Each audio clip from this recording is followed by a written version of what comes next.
I'm joined now in the kitchen. I've got to be on my best behaviour now because fellow chef Deanna Thomas is here. So what are you making for your autumn Cheshire recipe? Well, it's brilliant for apples round Cheshire and across the northwest, so I'm going to make a sticky toffee apple pudding. Apples in there. Yeah. For the apples we need 25 grams of butter, we need 50 grams of water. I've got 75 grams of caster sugar. You want to cook these apples until they just fall, so they become just like a puree. So you're putting syrup and sugar in this recipe? Yep, in fact, syrup, 3 tablespoons of syrup and 2 types of sugar. Right, so now we're going to make the pudding. So we're going to cream some butter and sugar together, and on this occasion now soft brown sugar.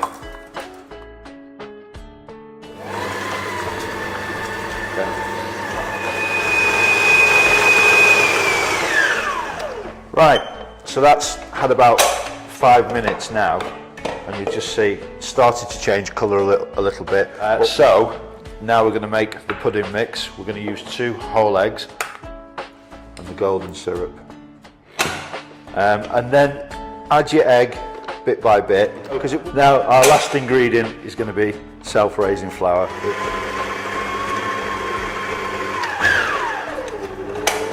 So I'm just using the machine just to help me to get some of that flour in. Okay, so we've just now worked the rest of that flour in, and the last thing that's going to go in is our gently fizzing apples. All right, so our apples have broken down, so they're nice and thick and fluffy, and just to help them now we're going to add a teaspoon of bicarbonate of soda. So just spread that mixture out, and that's going to go into an oven at 180 for about 40 minutes. So apple cake's been out now for about 10-15 minutes. You can serve this cold, but we'll just want to have a look at it now.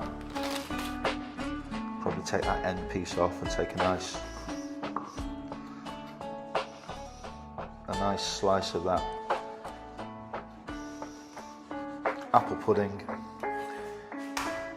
into a bowl, and then you can serve it just with cream or ice cream, something like that, custard. And that is your sticky toffee apple pudding.